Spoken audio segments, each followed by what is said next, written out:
আসসালামু আলাইকুম রহমতুল্লাহি ওবরাকাতুহ। আলহামদুলিল্লাহি ওয়াহদা ওয়াসসালাতু ওয়াসসালামু আলা মান লা নাবিয়্যা বা'দা ওয়া আলা আলিহি ওয়া সাহবিহি ওয়া মাওয়ালা। তাহলে শর্ত কয়টা? মনে রাখবেন 8টা। লা ইলাহা ইল্লাল্লাহ শর্ত কয়টা? 8টা। এবার আমরা এই 8টা সংক্ষেপে আলোচনা করি। 1 নম্বর যে শর্তটা সেটা হলো আল ইলমু, সেটা হলো এলেম। লা ইলাহা ইল্লাল্লাহ বলার সাথে সাথে লা ইলাহা ইল্লাল্লাহর এলেম লাগবে। লা ইলাহা ইল্লাল্লাহর এলেম লাগবে। কি রকম এলেম? আল মুনাফি লিল জাহাল। এমন এলেম আমার আপনার ভিতরে আসতে হবে যেই এলেমটা সমস্ত জাহালতকে দূর করে দিবে। আমার ভিতর থেকে যত জাহালত আছে এই জাহালত দূর করে দিবে। আবু জাহেল এত জ্ঞানী হওয়ার পরেও আবু জাহাল, জাহেলের লিডার। কারণ কি? তার ভিতরে ওই এলেমটা নাই যেই এলেম তার জাহালতকে দূর করবে। তার জাহালত দূর হয় নাই, বরং জাহালত বেড়ে গেছে। এই জন্য লা ইলাহা ইল্লাল্লাহ বলার সাথে সাথে, সাক্ষ্য দেওয়ার সাথে সাথে লা ইলাহা ইল্লাল্লাহ সম্পর্কে এলেম লাগবে। এলেমটা কি? লা ইলাহা ইল্লাল্লাহর এলেমের অর্থ হইল লা ইলাহা ইল্লাল্লাহ বলার সাথে সাথে আমার জন্য কিছু জিনিস চিরজীবনের জন্য নিষিদ্ধ হয়ে গেছে, কিছু জিনিস চিরজীবনের জন্য বাধ্যতামূলক হয়ে গেছে। মানে লা ইলাহা ইল্লাল্লাহ বলার কারণে আমার জন্য কিছু জিনিসকে মৃত্যু পর্যন্ত নিষিদ্ধ হয়ে গেছে, আবার কিছু জিনিস মৃত্যু পর্যন্ত বাধ্যতামূলক হয়ে গেছে। এই দুইটা সম্পর্কে জ্ঞান অর্জন করতে হবে যে আমার লা ইলাহা ইল্লাল্লাহ বলার দ্বারা কি কি জিনিস আমার জন্য বাধ্যতামূলক হইল, কি কি জিনিস আমার জন্য মৃত্যু পর্যন্ত নিষিদ্ধ হয়ে গেছে। বিশেষ করে আল্লাহ রাব্বুল আলামিনের তাওহীদের জ্ঞান লাগবে। আর তাওহীদের জ্ঞান অনেক বিশাল জ্ঞান। তাওহীদের জ্ঞানটা যদি আপনি মৃত্যু পর্যন্ত শিখতে থাকেন তাও তাওহীদের জ্ঞান শেষ করতে পারবেন না। যত শিখবেন, যত গভীরে যাবেন, তত তাওহীদের জ্ঞান আপনি নতুন নতুন জ্ঞানের সন্ধান পাবেন, নতুন নতুন জ্ঞানের সন্ধান পাবেন। তাওহীদের জ্ঞান অর্থাৎ তাওহীদের জ্ঞান মানে আল্লাহ রাব্বুল আলামিনের একত্ববাদের জ্ঞান। এই জ্ঞানের মধ্যে আপনি ধরেন, আমরা যদি শুধু তাওহীদ আলোচনা করি, এখানে হালাকা দিই, তো কমপক্ষে 50টা ক্লাস লাগবে তাওহীদের আলোচনা করার জন্য। সংক্ষেপে মানে একবারে প্রাইমারি লেভেলে যদি আমরা তাওহীদ বুঝতে চাই যে আল্লাহ রাব্বুল আলামিনের তাওহীদটা কি, তো এটা বোঝার জন্য মিনিমাম 50 ঘন্টা আলোচনা করতে হবে। তারপরে যাই একবারে প্রাথমিক লা ইলাহা ইল্লাল্লাহ, আল্লাহর তাওহীদ বুঝে আসবে। কিন্তু আমরা কয়টা ক্লাস করছি? লা ইলাহা ইল্লাল্লাহর উপরে কয়টা ক্লাস করছি? কয় ঘন্টা কোচিং করছি? কয় ঘন্টা প্রাইভেট করছি? অথচ লা ইলাহা ইল্লাল্লাহ নিয়ে সবাই কবরে চলে যাবো, লা ইলাহা ইল্লাল্লাহ নিয়ে জান্নাতে চলে যাবো, সবাই কিন্তু বসে রয়েছি। কিন্তু লা ইলাহা ইল্লাল্লাহর ব্যাপারে 1 ঘন্টা সময়ও দিই নেই, 1 ঘন্টা কোচিংও করি নেই, 1 ঘন্টা প্রাইভেটও করি নেই। এমনি বিসিএসে ফার্স্ট হয়ে যাবো, পাস করে বললাম। মানে বিসিএস এর কোনো পড়াশোনাই করি নেই, কিছুই নেই। আল্লাহ রাব্বুল আলামিন সমস্ত নবীদেরকে এক জিনিসের দাওয়াত দিতে বলছেন, সেটি ছিল উ'বুদুল্লাহ মা লাকুম মিন ইলাহিন গায়রু। দুনিয়ার মানুষ, তোমরা এমন এক আল্লাহর গোলামি করো যে আল্লাহ ব্যতীত তোমাদের আর কোনো মাবুদ নাই। অর্থাৎ তাওহীদের দাওয়াতটা সমস্ত নবীদের দাওয়াত। তো কেন তাওহীদের দাওয়াতটা বেছে নিছেন? কারণ তাওহীদ যখনই কেউ স্বীকৃতি দিবে তখন তার জন্য বাধ্যতামূলক এবার তাকে তাওহীদের এলেম শিখতে হবে। এই এলেম শিখাতে সেই যদি ব্যস্ত না হয় তাহলে তার লা ইলাহা ইল্লাল্লাহ কোনো কাজ দিবে না। এমনি শুধু লা ইলাহা ইল্লাল্লাহ বলছে, কিন্তু লা ইলাহা ইল্লাল্লাহ তার বৈপ্লবিক পরিবর্তন, তার জীবনের কোনো পরিবর্তন আনতে পারবে না। তো যে লা ইলাহা ইল্লাল্লাহ জীবনের পরিবর্তন আনতে পারবে না, ওই লা ইলাহা ইল্লাল্লাহ তাকে জান্নাতেও নিতে পারবে না, জাহান্নাম থেকে রক্ষা করতে পারবে না। এমন এলেম যেই এলেমটা হবে আল মুনাফি লিল জাহাল, মানে জাহালত দূর করবে। জাহালত কি রকম? জাহালত হলো কুফর, কুফর হলো জাহালত, শিরক হলো জাহালত, নেফাক হলো জাহালত, তারপরে আকীদার বেদাত হলো জাহালত। এই জাহালতগুলো এমন এলেম লাগবে যেই এলেম দিয়ে তার ভিতর থেকে দূর হবে। এজন্য আল্লাহ রাব্বুল আলামিন সূরা মুহাম্মাদের 19 নম্বর আয়াতে কারিমে বলছেন, ফাআলাম আন্নাহু লা ইলাহা ইল্লাল্লাহ। ফাআলাম, এখানে আল্লাহ পাক এলেম শিখা বাধ্যতামূলক, ফরজ করে দিয়েছেন, ফরজে আইন। কিসের এলেম? আন্নাহু লা ইলাহা ইল্লাল্লাহ। লা ইলাহা ইল্লাল্লাহর এলেম প্রত্যেক মানুষের জন্য আল্লাহ পাক বাধ্যতামূলক করে দিয়েছেন, ফরজে আইন। লা ইলাহা ইল্লাল্লাহর এলেম শিখা। এরপরে আপনার আল্লাহ পাক সূরা আজ-যুখরুফের মধ্যে, সূরা যুখরুফের ৮৬ নম্বর আয়াতে বলছেন, ইল্লা মান শাহিদা বিল হাক্কি ওয়া হুম ইয়ালামুন।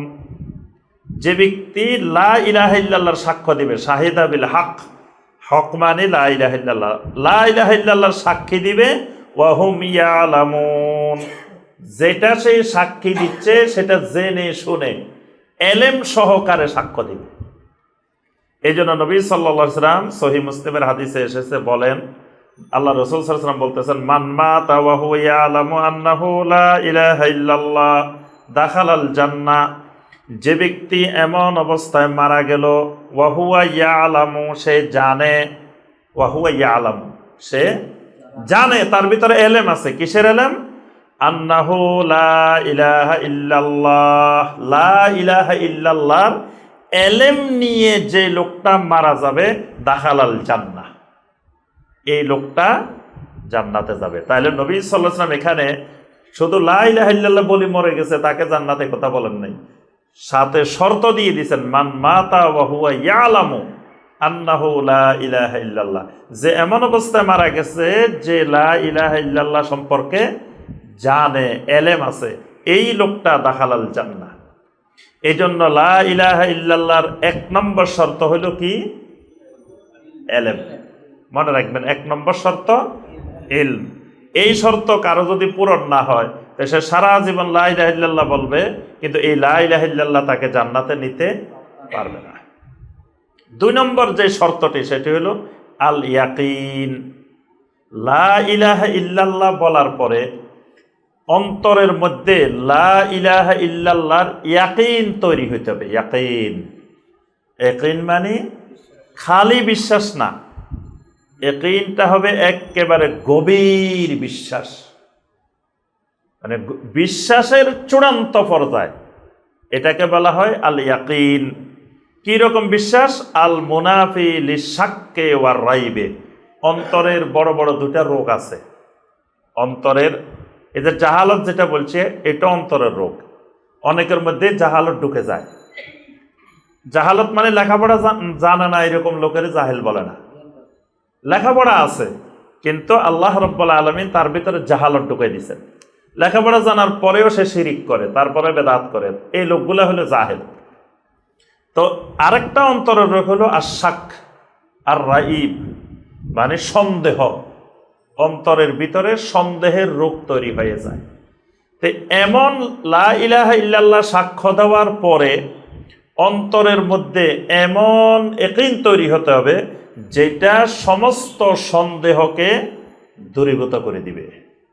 এইরকম যদি ইয়াকিন তৈরি না হয়, তাহলে এই লা ইলাহা ইল্লাল্লাহ জান্নাতে নিতে পারবে না।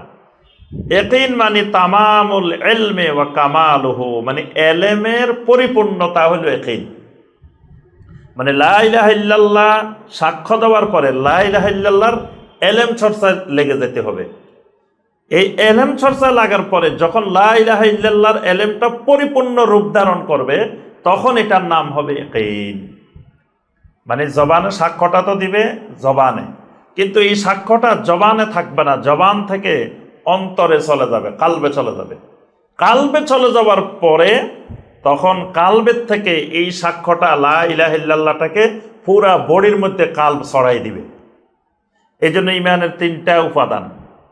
একটা হলো জবানে স্বীকৃতি দেওয়া, অন্তরে বিশ্বাস করা, অঙ্গ প্রত্যঙ্গের দ্বারা আমল করা। আমলটাও ইমানের অন্তর্ভুক্ত।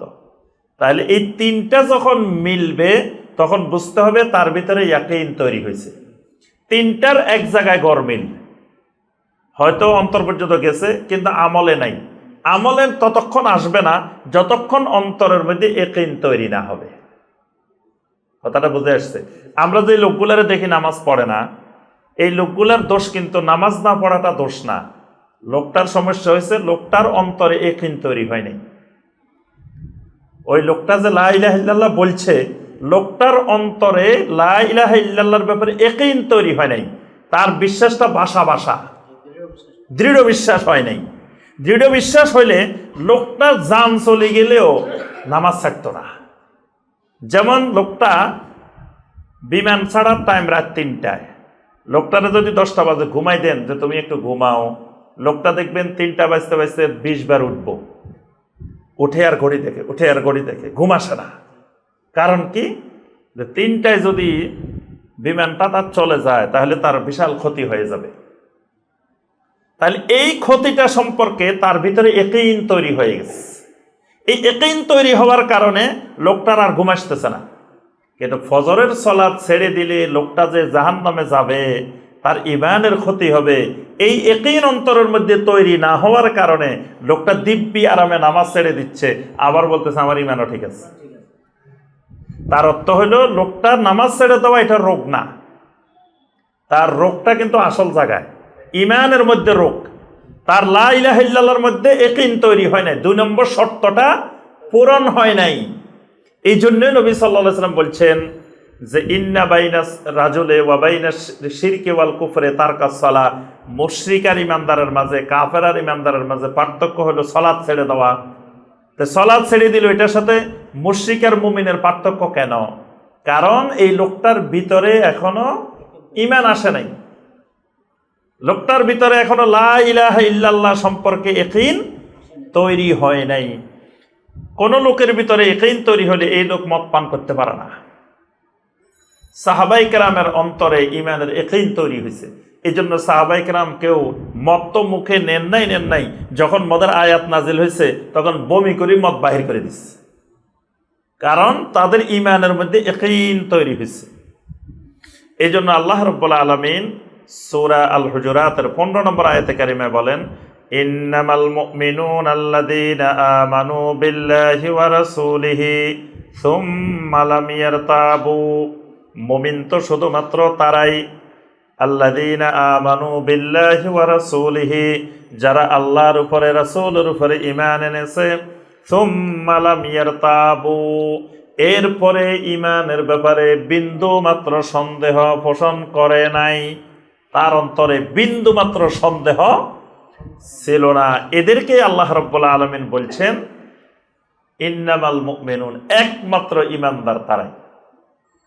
এটা হলো ঈমানের 2 নম্বর শর্ত, লা ইলাহা ইল্লাল্লাহর 2 নম্বর শর্ত। আল্লাহ রাসূল সাল্লাল্লাহু আলাইহি ওয়াসাল্লাম হাদিসের মধ্যে বলছেন, আশহাদু আল্লা ইলাহা ইল্লাল্লাহ ওয়া আন্নী রাসূলুল্লাহ, যে ব্যক্তি সাক্ষ্য দেবে আল্লাহ ছাড়া কোনো মাবুদ নাই, সত্য কোনো মাবুদ নাই, এবং আমি আল্লাহ রসুল, লা ইয়ালকাল্লাহা বিহিমা আবদুন গায়রা শাক্কিন ফিহিমা, এই লোকটা এই সাক্ষ্য দেওয়ার ব্যাপারে বিন্দুমাত্র সন্দেহ তার অন্তরে কোনোদিন তৈরি হয় নাই, ইল্লা দাখালাল জান্নাহ, এই লোকটা জান্নাতে যাবে। সুবহানাল্লাহ। তাহলে লা ইলাহা ইল্লাল্লাহর শর্ত হলো কি? ইয়াকিন। 2 নম্বর শর্ত হলো কি? ইয়াকিন। মনে রাখবেন, 1 নম্বর হলো এলেম, 2 নম্বর হলো ইয়াকিন হইতে হবে।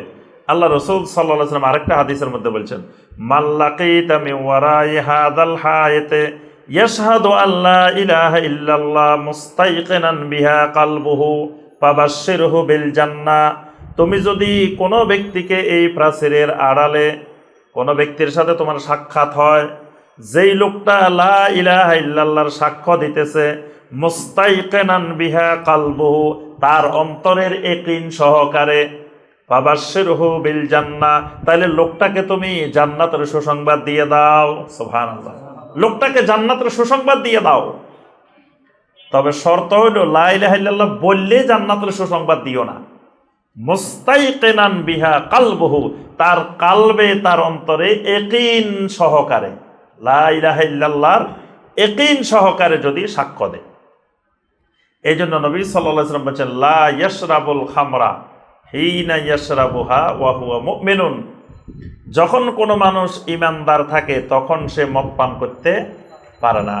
লা ইয়াজনি জানি হিনা ইয়াজনি ওয়া হুয়া মুমিন, কোন জেনাকারী যখন ইমানদার থাকে জেনা করতে পারে না। ওয়ালা ইয়াসরিকু সারিকু হিনা ইয়াসরিকু ওয়া হুয়া মুমিনুন, কোন চোর যখন ইমানদার থাকে তখন চুরি করতে পারে না।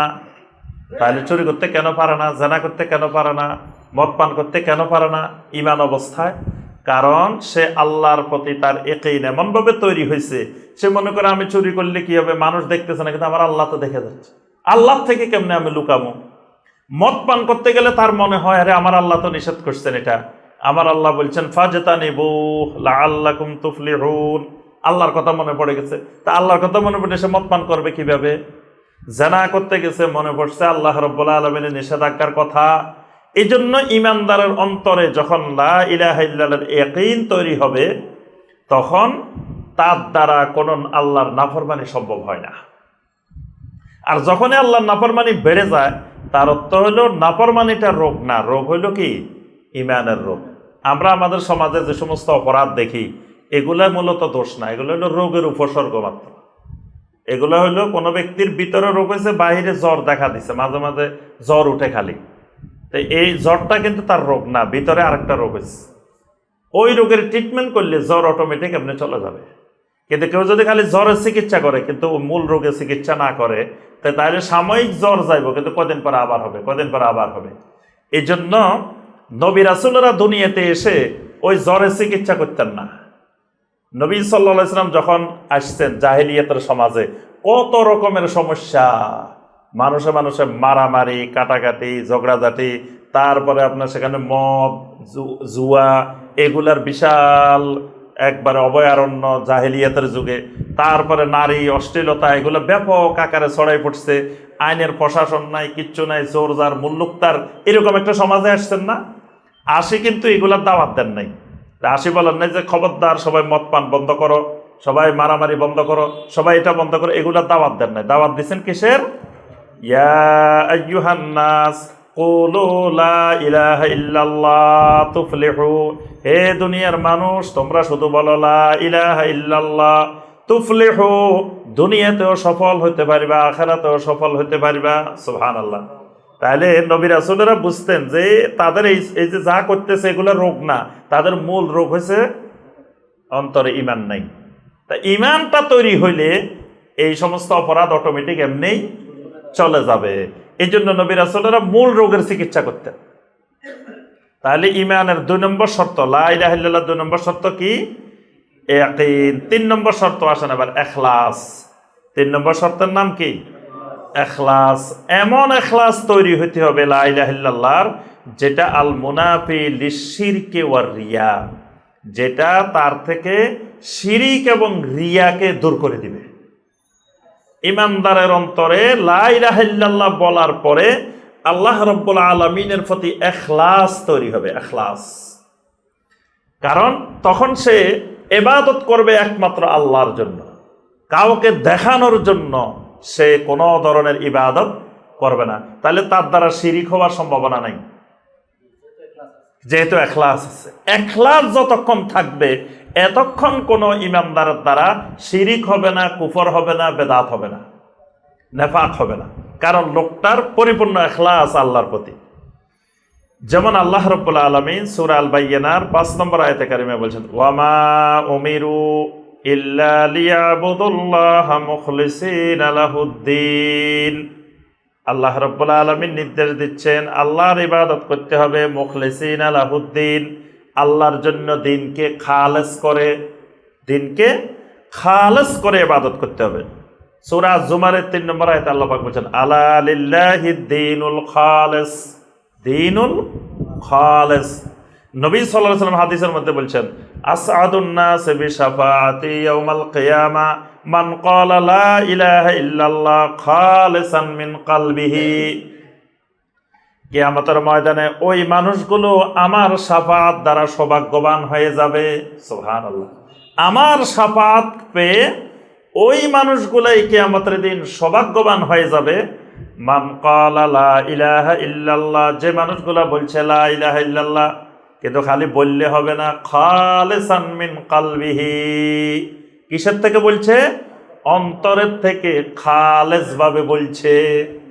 তাহলে এই খালেস ভাবে বলাটা শর্ত, অন্তরের এখলাসটা লা ইলাহা ইল্লাল্লাহ বলার শর্ত। এখন এখলাসটা কি জিনিস, এখানে শাইখ বিন বাজ রাহিমাহুল্লাহ সুন্দর একটা উদাহরণ দিয়েছেন কোরআনের আয়াত দিয়ে এখলাস বোঝানোর জন্য। তিনি বলেন এখলাস বুঝতে হলে আপনাদেরকে সূরা আন-নাহলের 66 নম্বর আয়াতটা বুঝতে হবে।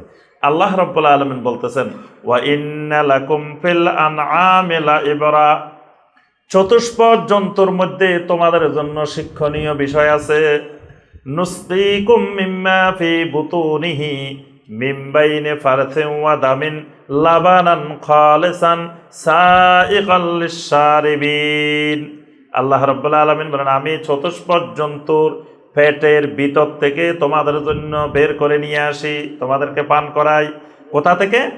মিন বাইনি ফারসিন ওয়া দামিন, একদিকে গোবর একদিকে রক্ত, গোবর আর রক্তের মাঝখান থেকে তোমাদের জন্য বের করে লাবানান খালেসা, খালি দুধ না, দুধটা হলো লাবানান খালেসান। আল্লাহ পাক বলেন খালেস, একেবারে খাঁটি নির্ভেজাল দুধটা বের করে নিয়ে আসি, কিন্তু দুই পাশে কিসের মাঝখান থেকে? মিন বাইনি ফারসিন ওয়া দামিন, গোবর আর রক্তের মাঝখান থেকে। একই খাবার খাইছে গাবি, খাওয়ার পরে দেখা গেছে ওই খাবার থেকে কিছু দিয়ে গোবর তৈরি হয়ে গেছে, কিছু দিয়ে রক্ত তৈরি হয়ে গেছে, আবার কিছু দিয়ে দুধ তৈরি হয়ে গেছে, দুধ বাইরে গেছে। আল্লাহ পাক বলতেছেন এই লাবানটা হলো লাবানান খালেসান সাইগাল লিশ-শারিবিন, যারা পান করবে এদের জন্য খুবই পুষ্টিকর। সুবহানাল্লাহ। গোবর পান করলে, দুধ রক্ত পান করলে সেগুলো পুষ্টিকর না, কিন্তু ওই দুই খারাপ জায়গার মাঝখান থেকে আমি আল্লাহ তোমাদের জন্য বের করে নিয়ে আসছি কি? লাবানান খালেসা। এটাকে বলে এখলাস, এটার নাম হলো এখলাস। মানে আমার চতুর্দিকে গোবর আর রক্ত, গোবর আর রক্ত। গোবর আর রক্তটা কি? আমার চতুর্দিকে শিরিক, আমার চতুর্দিকে কুফর, আমার চতুর্দিকে বেদাত, আমার চতুর্দিকে নেফাক, কিন্তু এর মাঝখান দিয়ে আমার ভিতরে এমন এখলাস আল্লাহর প্রতি তৈরি হবে যে পুরা সমাজ যেদিকে যাবে যাক, আমি একা আমার আল্লাহর তাওহীদ নিয়ে দাঁড়ায় থাকব। অনেক নবী পৃথিবীতে আসার পরে একজন উম্মত নাই, নবী একা সারা জীবন দাওয়াত দিয়ে একজন উম্মত হয় নাই। কিয়ামতের ময়দানে ওই সকল নবীরা একা একা দাঁড়াইব, উম্মতবিহীন দাঁড়াইব। তাহলে কি ওই নবীদের মনে হয় হিকমত জানতেন না? ওই নবীরা মনে দাওয়াত ঠিক মতো দিতে জানান নাই। এই জন্য নবীওয়ালা দাওয়াত দিয়ে কেউ কোনোদিন জনপ্রিয় হতে পারে না। যদি কেউ পৃথিবীতে নবীওয়ালা দাওয়াত দেয়, নবীরা কেউ পৃথিবীতে জনপ্রিয় বক্তা হতে পারে নাই। আল্লাহর একজন নবী পাইবেন না যেই নবী জনগণের কাছে জনপ্রিয় বক্তা হয়ে গেছিলেন, জনপ্রিয় দায়ী হয়ে গেছেন, জনপ্রিয় কথা বলার মানুষ হয়ে গেছেন। এইরকম নবী রাসূল পৃথিবীতে একজনও আসেন নাই। কারণ নবী রাসূলেরা কথা বলতে জনস্রোতের বিপরীতে। জনস্রোতের বিপরীতে কথা বললে জনগণ তাকে পছন্দ করবে কেন? জনগণ যা চায়, জনগণ যা পছন্দ করে, ওই পছন্দের আলোকে কথা বললে জনগণ পছন্দ করে। এখন জনগণের পছন্দের বিপরীতে কথা বললে, স্রোতের বিপরীতে চললে, তাহলে তো জনগণ পছন্দ করার কথা। এই জন্য আল্লাহ পাক নবী সাল্লাল্লাহু আলাইহি ওয়াসাল্লামকে নবুয়তের দায়িত্ব দিয়ে যখন সূরা আল মুদ্দাসসির নাযিল করলেন, সেখানে আল্লাহ রাব্বুল আলামিন সুন্দর একটা কথা বলছেন, ইয়া আইয়ুহাল মুদ্দাসসির কুম ফাআনজির ওয়া রাব্বাকা ফাকাব্বির ওয়া সিয়াবাকা ফাতাহহির। এখানে দেখেন সুন্দর একটা কথা, ওয়া সিয়াবাকা ফাতাহহির, আপনার পোশাকটাকে, কাপড়টাকে পবিত্র করেন। তাহলে কি আল্লাহ রাসূল নাপাক কাপড় পরে পরে হাঁটতেন? তাহলে নবী সাল্লাল্লাহু আলাইহি ওয়াসাল্লামকে নির্দিষ্ট করে আল্লাহ বলতেছেন কি? ওয়া সিয়াবাকা ফাতাহহির, আপনার পোশাকটাকে কি করেন? পবিত্র করেন। এখানে পোশাক মানে কি? পোশাক মানে হলো যে আপনি যেই সমাজে নবুয়তের দায়িত্ব পালন করবেন, সমাজটা ময়লাযুক্ত, শিরিকযুক্ত, কুফরযুক্ত সমাজ, কিন্তু আপনি থাকবেন কুফরের মাঝখানে, কিন্তু আপনি চলাফেরা করার সময় খেয়াল রাখবেন আপনার কাপড়ে যেন শিরিক না লাগে, কাপড়ে যেন কুফর না লাগে, কাপড়ে যেন বেদাত না লাগে, কাপড়ে যেন নেফাক না লাগে। এটার নাম ইখলাস, এটার নাম ইখলাস। অর্থাৎ আল্লাহ রাব্বুল আলামিনের তাওহীদ নিয়ে যিনি লা ইলাহা ইল্লাল্লাহ বলবে, উনি জমিনে একজন এককভাবে শিরিক মুক্ত হয়ে, রিয়া মুক্ত হয়ে তিনি আল্লাহর জন্য, তাওহীদের জন্য দাঁড়িয়ে থাকবেন। কেউ লা ইলাহা ইল্লাল্লাহ বলার পরে যদি সমাজের স্রোতে গা ভাসাই দেয়, তার তাওহীদ কোন দিকে যাইতেছে, ঈমান কোন দিকে যাইতেছে সে খবর নাই, এটা করলে কি আমার শিরিক হচ্ছে না কুফর হচ্ছে, ঈমান থাকবে কি থাকবে না এই খবর নাই, খালি সমাজ যেদিকে সেও সেদিকে, সমাজ যেদিকে সেও সেদিকে, তাহলে বোঝা গেল তার ভিতরে লা ইলাহা ইল্লাল্লাহ ইখলাস তৈরি করতে পারে নাই, তার ভিতরে এখনো লা ইলাহা ইল্লাল্লাহর ঈমান আসে না। এটা হলো 3 নম্বর শর্ত। তাহলে 1 নম্বর ইলম, 2 নম্বর ইয়াকিন, 3 নম্বর ইখলাস। মাশাআল্লাহ, স্টুডেন্ট মেধাবী, মুখস্থ হয়ে গেছে।